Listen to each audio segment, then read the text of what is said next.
Hello YouTube, welcome back to the second installment of Car's Journey, my Let's Play of Final Fantasy XIV Realm Reborn. Before leaving the gates of Gridania, I will be doing quests in town off camera. The reason being is that they're just boring and have nothing to do with the story. On that note, I will be right back.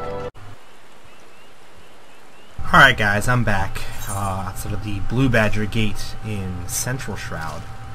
All of the Shroud areas are, excuse me, the areas outside of Gridania.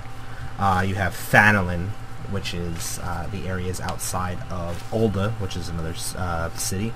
And you also have Lemesia, which is the area outside of Limsa Lamensa. But mainly until level about 14, 15, 16, around that area, we will be in the Shroud, so we're going to be here a lot, so hopefully you guys enjoy it. So it's not an eyesore, it's very cool. Right now it's raining, as you can tell, but it's a pretty cool place. Obviously lots of trees and forests, as you can tell by Gridania itself. So finally, we're finally now going to get into some combat here. I have to kill ground squirrels. I have to kill 9 of them all together, then I have to kill 9 ladybugs all together, and 9 forest fungars, so let's get started. I have 2 actions right now while I was doing those boring quests in town. I didn't level up 3. So at level 2, you get a ability called Feign, which when you hit somebody, it slows them down. That's all it really does. And then is an ability to start. Really easy game. Poke things and poke things and poke things. Go around killing poor creatures. Already lots of Gilsiller spam, which is always fun. Blacklist at least 2 or 3 Gilsillers in town.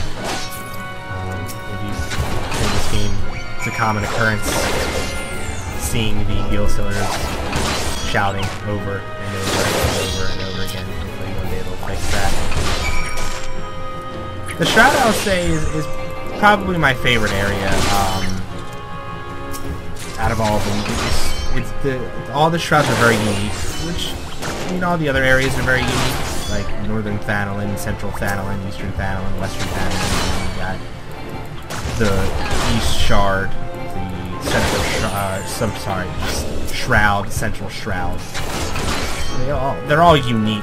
But I believe that the Shroud areas outside of Gridania are most, especially places like the Falcon Float, which will be, I believe, in the late 30s or low 30s.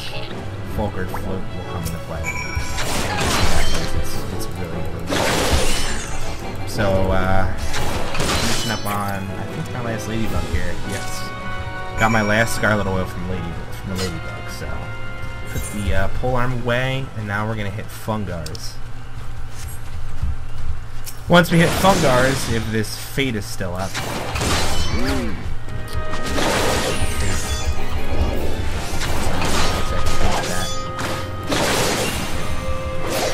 mainly, I don't know, pretty boring, I guess you could say. Purple things, you only have 2 of them, slow things down, rest, or hit him with auto attack, which I don't really have control over because it's an auto attack.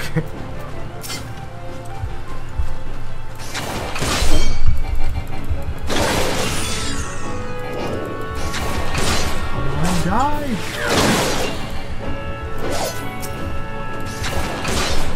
So I'd like to know from the viewers, what class would you play? Would you play Disciple of Magic, which is the Conjurer, which turns into a White Mage, the Thaumaturge, which turns into a Black Mage, or you get the Arcanist, which is the new one that character for which turns into Scholar, which is a healing class, and Summoner. I almost had a brain fart right there. Summoner is a DPS class. Scholar is a healing class. Would you become a Disciple of Magic, or would you become a Disciple of War? Disciple of War is what I am right now. Well, I I just dinged 4 and got Vorpal Thrust, which is pretty nice. A Disciple of War is what I am right now. All the melee classes, all of the damage classes and the tank classes that don't use magic and use TP, they are considered the Disciples of War. You also have Disciples of Land, which are like your botanist and miner, and then you also have all of the, what do you call them, the crafting classes. But I'm curious, what class would you like to play when you get in the game? Or if you already have the game, what class are you playing? Now that we've dinged 4, I can actually go pick up the next story quest, which is nice because once you're done the story, the first part of the story quest when you enter the game, you have to ding 4 to get to the next part, so you have to do a little bit, and that's why I did those quests in town, because it helps you level. And all the quests in town are really like a few of these, like essential oil and quarrels with the squirrels. Those are little side quests that actually involve killing things. That's why I did those on camera. The other ones I didn't. The quests that I didn't put on camera and completed were you talk to one person and then you walk down the street and deliver something. That's all it is. That's why I kept it off camera, because that's just and I want to keep things interesting here, so you don't lose interest, because grinding and doing quests where you just walk around and deliver stuff to people is not fun, or at least a mile to watch. So let's talk to Mother Minuine. I know I'm going to butcher her name throughout the Let's Play. I'm going to call her Mino or Minuine, whatever. I'll get it someday. To the Bannock. That's what we're on right now. The instructor at the Bannock needs help. Needs a helping hand. Leave the city through the Blue Badger Gate and speak to Galfred once you arrive at your destination. So what I'm going to do now is I'm just going to turn in these quests in town that were the quests that required me to kill things. And I'm going to use the Ethernet shard. And while I was off camera, I made sure to grab all of the shards, so I don't have to run all over the place. This is the main reason why they put this on here, and it's definitely a good thing to utilize it when you start playing the game. So let's talk to this person here. Grab the quest. We're going to take the leather eye patch as strength and dexterity. Alright. That was difficult to turn in, huh? Let's go to Old Gridania now. Old Gridania, we have 2 at the Lancers Guild and 1 at the Conjurers Guild to turn in. So what we'll do is we'll go to the Conjurers Guild first. We'll get a loading screen. Kind of wish this game was persistent, so we didn't need loading screens, but the game's still great, so I guess I can't really complain all too much. That would just be an added perk to the greatness of this game. Like how they bow to me as I enter the door. Thank you. Alright. Let's turn our Scarlet Oil. I'm just skipping this. These quests aren't very interesting. They're just go kill this, turn it in. Go deliver this to the person 2 steps away from me. I'm just too lazy to do it. And I get a Gil Soto right there. Alright, now we're going to head over to the Lancers Guild. So let's head over to the Lancers Guild. The Lancers Guild. The game is actually pretty nice leveling wise. It doesn't... A lot of games I feel they stretch the leveling out too much. The game it is pretty quick to level, I'd say, but it's very enjoyable. This didn't get stale to me at all when I was leveling my Conjurer's character, which is Maridon how he works, as I've mentioned before on Hyperion. Alright, now I need to turn level 5 before I can do my next job class. But I got the hunting log. The hunting log is a good thing, and we're going to work on the hunting log. let me go to the Blue Badger Gate real quick for another loading screen. And I'll introduce the hunting log to the new players. You go down here to personal logs if you're on PC. And it'll come up with hunting log or achievements. Now basically any of the things that are in my hunting log will have these half circles above their heads. Kill ground squirrels. So let me kill these ground squirrels. And when I kill the ground squirrels, it will give me 180 XP. Which is not a lot, but lower levels. I guess you could say it's substantial. So there was number 2. Number 3 right here. Pop up. Boom, 180 experience points right there. Let me know that I finished it. Just dinged level 5 with it. Nice. Let me kill the ladybug. This is the primary way that you'd level a class after. Just say I want to come back to Gridania and level Conjure. I would pick up the Conjure quest and start leveling. And I would go after my hunting logs and fates. Really, that's the way I enjoy to do it. There's a huge debate actually on the forums that fates get too much XP, and they do give a really good amount of XP. But the hunting log adds to your grind up to 50, especially after you're done leveling, or after you've leveled a class and you want to level something else in the same area. Because a lot of these side quests you only do them once, so it helps give you things to do, because if you didn't, you'd just be sitting there grinding fates all game, which you could do anyway, but it just adds. It gives you more things to do than just sit around and look for quests. It's pretty cool. You notice on the bottom now where I use True Thrust, Vorpal Thrust, and when it delivers attack with a potency of 100. With using True Thrust first, the combo potency is 200. So it basically puts the potency from 100 to 200 as long as I use True Thrust first. Which is the combo system that the game has that I am not an entirely big fan of, because I think it kind of holds your hand a bit.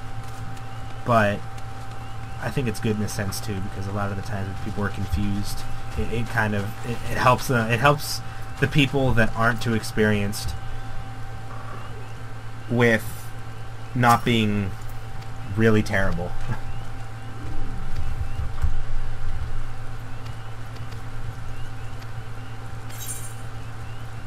Alright, so I'm going to take 455 XP, 127 gil, and some wind shards. Shards are used for crafting.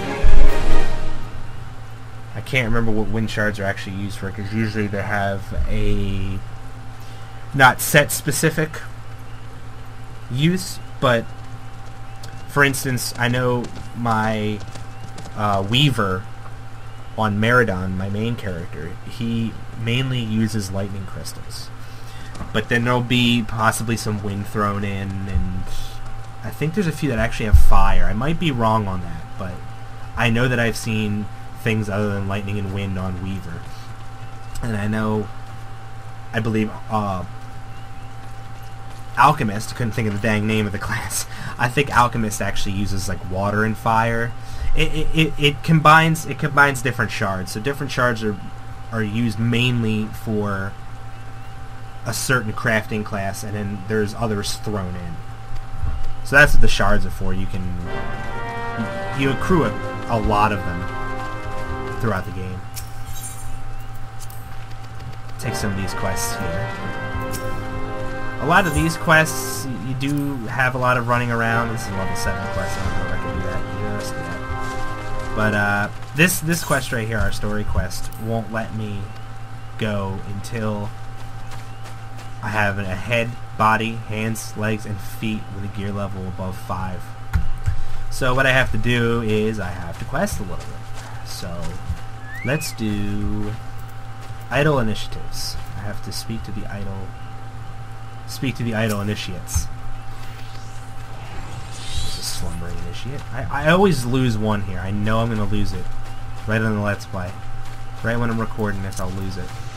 There's always one that's hiding out, and I eventually get them, but I can never remember where they're at, because you'll see one's over here hiding.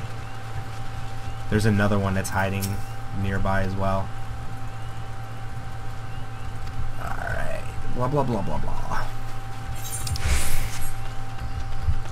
I found that a lot of the quests really aren't worth reading, the side quests. The job quests, I mean, I go through them very quickly, but you get a general understanding, and this early on, it doesn't, like, you're basically just going through here and dealing with small issues in Gridania, like, oh, we have a small vermin issue, you gotta go kill X amount of squirrels and some fungar because they're becoming a problem. It's not like you're getting Bahamut or somebody coming out of the woodwork to come kill you. So that's why I'm going kind of fast with them.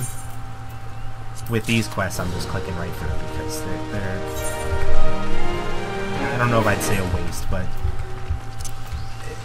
it's just not really, I don't think, worth the time. I want to show off the game and, you know, get people into the game, or for people who are watching just for some entertainment, it's to sit there and read all of the small quests because they're having problems with bog yarzens to obtain their shells. It kind of gets a little tedious and old. And now, one thing I like, let's see, if I deal enough damage to a monster that is already claimed, I actually will get credit for this quest.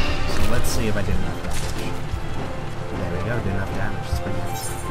That's one frustrating thing that I always run into in an MMO, where you have competition and there's 3 billion people on the quest mobs that you need, so it's dang near impossible to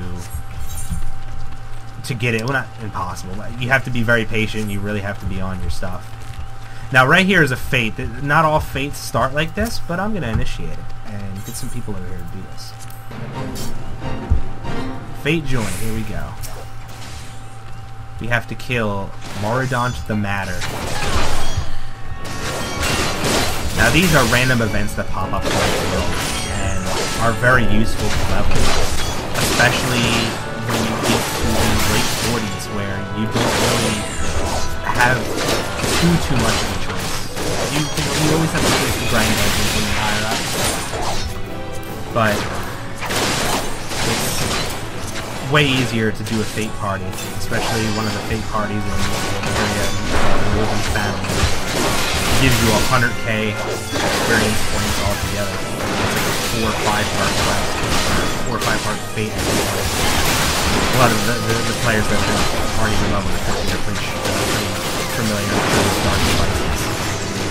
And there we go, 560 experience points just like that. And 10 gil. The gil isn't really a major achievement, but the amount of XP that you get from those fates is very nice. I just leveled up to level 6, and I got Keen Flurry. Increases the parry rate by 40%. That's good when I'm going to be solo, when I'm going to be doing some of these story quests, because some of them can get very hairy very quickly. I'm kind of contemplating how I'm going to be able to do some of them. I know that I have to level up Pugilist to actually unlock my Dragoon job, and that has a healing thing, a healing ability called Second Wind, so that's going to help out a lot. But when when the going gets tough, I have some tools to kind of negate the damage.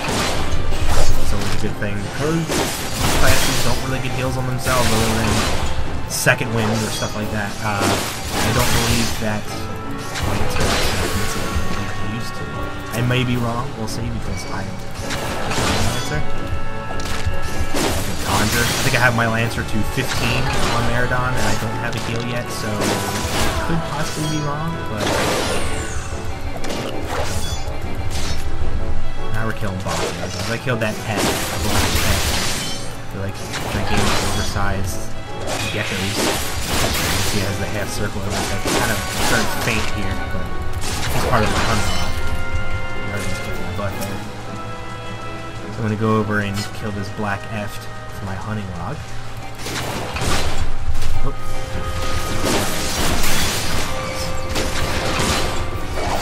I do have that hat that's the red. Experience points. I'm contemplating if I want to use that or not in the next episode.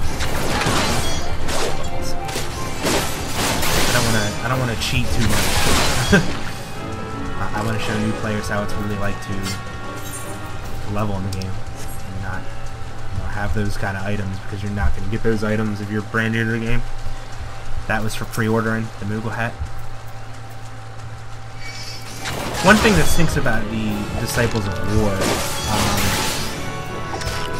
the sprint ability, which is an awesome ability early on before you use the triple whistle, it allows you to sprint faster, and it uses your TP, which is like, I guess, is tech points. Well, all these moves right here that you use as a Disciple of War use TP. So I'm not using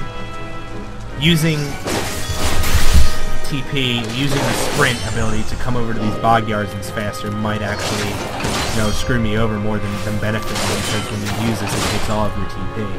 So it would take all my TP to run over here, and then I'd have, by the time I ran from that black F that's down that direction over here to the bog yards, I might have maybe 400 TP. And I think this low, that's not a bad thing. But as you get higher up, if you use sprint, it could actually really bite you in the behind, and that's not something you really want. As you can see right there, my TP just disappeared. Now time to go back to town. I do want to go and just buy level 5 gear, but as you can tell on the bottom right corner of my screen here, I'm a little low on gear, so don't know if I can manage. I'm going to see what I can do after I talk to this guy. Go ahead and give me my XP. There's a lot of different food options here. A lot of skill speed, spell speed, vitality, accuracy. And then a lot of the quests offer you the Allegan tin piece, the Allegan bronze, silver. I don't know if it goes above silver currently, but all they are just basically items that are there to sell for gil. The tin pieces that you get early on 25 gil. I know they go up to 1,000 gil, I believe. I think that's the silver or gold if it exists. I can't remember off the top of my head right now. So let's get ourselves a headpiece here. I actually already have a leather eye patch from a quest, so let me put the leather eye patch on. There is my Moogle cap. And then the garland goggles are from version 1.0. I also have hands, purple hands, and I have feet from quests. And I have a ring. The ring doesn't really matter in this, but so I need a body piece, and I need legs. Yep, body piece and legs. So let's see what we can get here. We have a hempen tabard, 140 gil, definitely. And then we have hempen Final Fantasy with these complex names for hempen cereal. What is that? I don't know what a tabard is. Looking pretty cool now, huh? Patch on my account with a pirate. The gear is beautifully colored, vomit green, with blood red pants and purple gloves. Very stylish. Putting that in. Basically getting you ready for the quest. That's what that is. It's telling you, hey, go out there and quest, get this gil, and come back to me. Alright. Good times of the essence, so listen well. Looking for a suspicious individual. Ixaly activity. Ixal are the, if you watch the Gridania opening that I posted, they are the beastmen of this area. They are like a lizard-ish tribe, but they also have feathers. I don't know how to explain them. They're very original. They're not anything, you know, that if you played 11 you won't see anything like that. You won't see no Yagudo, you won't see orcs or quadav, which is kind of unfortunate, but okay, it's all right. But you will see goblins before. Totally going off topic, but yeah, each area has their own beastmen. This area has the Sylph and the Ixal. I know Thanolin has these half lion tiger guys that are very beasty and muscle-like. Like they look like they've been on some roids. And Lenacia, the Limsa Lamensa area, has the kobolds. They're like little, what can I compare them to? They're like little Ewoks. There you go, from Star Wars. Return of the Jedi, which I know a lot of people have seen that, so. They're like little furry guys that... They remind me of the kobolds from World of Warcraft. You played World of Warcraft. Let's hit the magic blade here. Alright, duty calls. Let's enter in here. I believe this is the first, like, kind of boss battle that you get in the story. There's a lot of these. And they're scripted pretty nicely, which is pretty cool. Looking around, wondering what's going on. Interesting looking sword in the ground. Ah, there you go. If you've played Final Fantasy XIV 1.0, you should know who these people are. It's Yida and Papalino. We'll learn that a little bit later. First time I came to the 12s, Is this a dark Furry strange? Moogle right there. just for crashing our airship in the wrong place. Moogles are so funny, and they're very puffy. I like the graphic they put on them. You can see like their individual, like little pieces of fur. And of course, they're very animated. Moogles are always animated. Staple of Final Fantasy.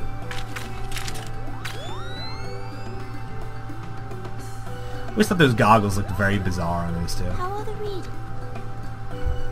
Same as the These guys are last. basically set to Disturbance here is research the 12's Wood, which is basically where we're at.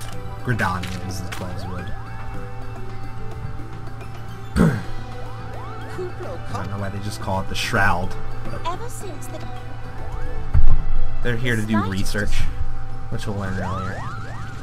I don't really consider these spoilers because they're not really like, okay, that this is why they're here, they're researching the 12's Wood.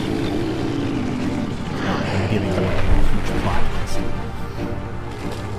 And if you played Final Fantasy XI, the Trents are really scary looking in this game. With their robotic looking eyes. There we go. Come at me, bro. Alright. Let's check out the last one. Usually the name of the game.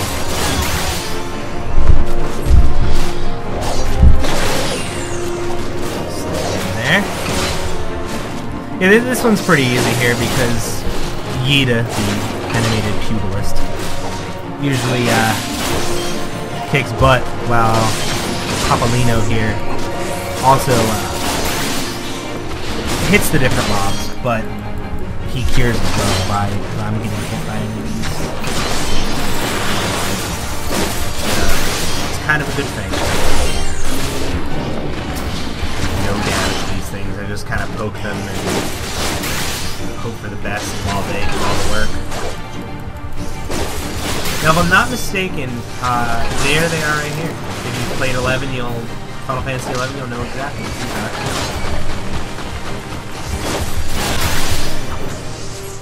Should look familiar. Sproutlings. I can't remember what they were called in the last one, but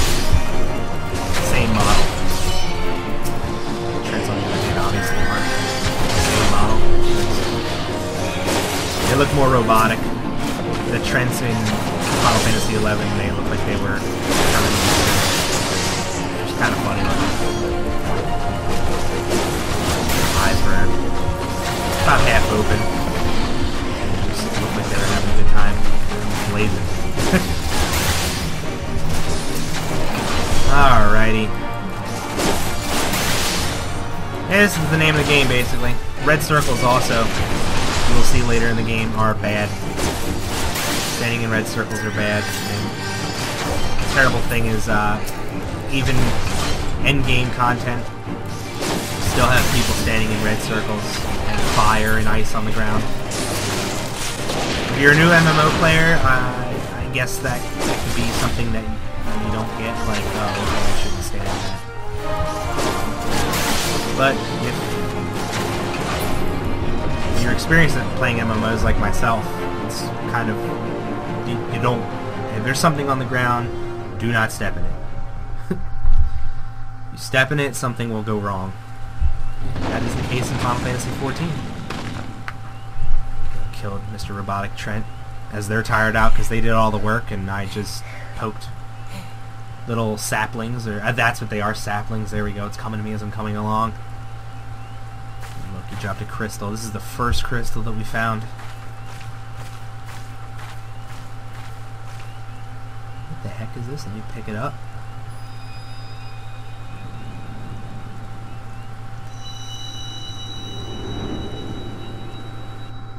Bright lights. I think this place looks pretty neat. It's dark, but it has like a cool light on the ground.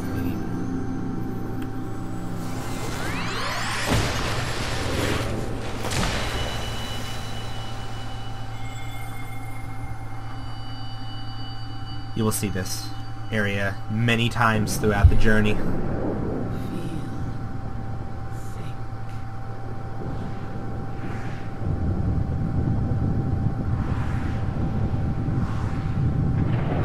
What is that?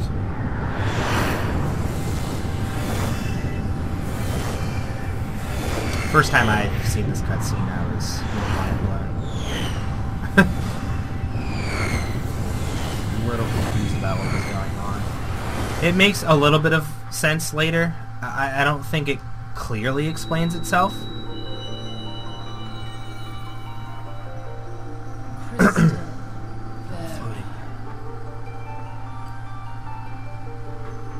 This would be a little freaky to get transported to a place like this. I am Hydaelyn. Yep, Hydaelyn. Basically, the main goddess, protector of Eorzea. When you create your character, you create an entity, or a deity, I should say, not an entity. A deity that you worship. This is like the god of gods. For the sake of all, I beseech thee, deliver us from this fate. Hydaelyn is a huge crystal. The power I don't to think this is banish the one, but darkness there are several crystals. dwelleth in the distance of light. Journey forth and lay claim to them. I believe she comes up to it. Am I right?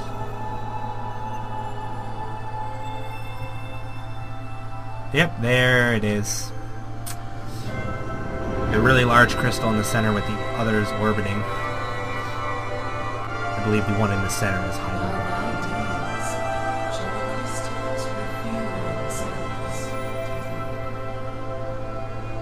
Only believe, the light liveth. Really beautiful graphics here. Love it.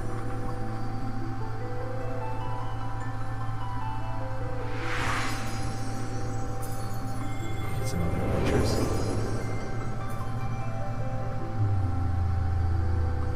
I thought it'd be cool if they put other adventures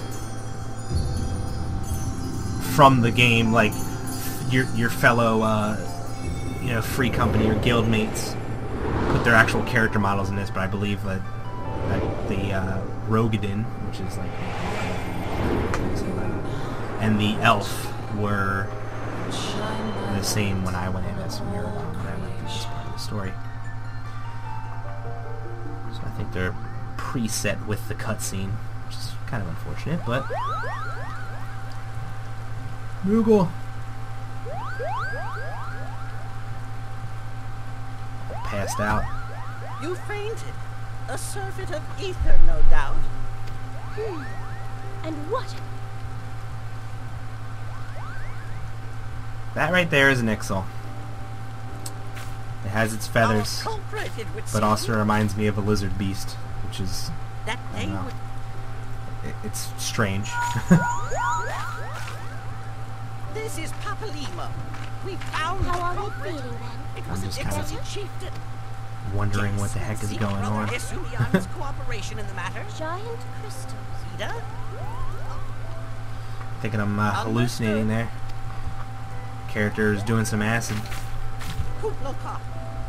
Please. Understood.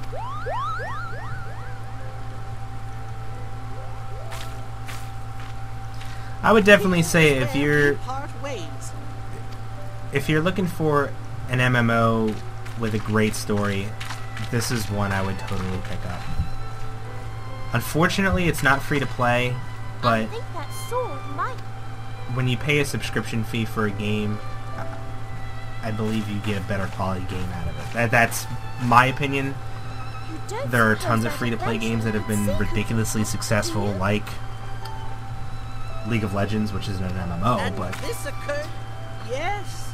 I just It feel that you seemed get more out that of the way. game when you have to pay a monthly fee for at least $12.95, You'd like that, wouldn't you? which is better than a lot of other games. Most games, the standard's like $15 when it comes out. But you're paying for a quality game, so it's always good. Let me get this magic blade. There you go, grab it. I'm going on 37 minutes for this Let's Play. It's a long Let's Play. And on that note, I'm going to call this Let's Play. I will have another one posted shortly after this one. I got a little busy this week and was not able to do it. I have a lot of schoolwork I still have to catch up on.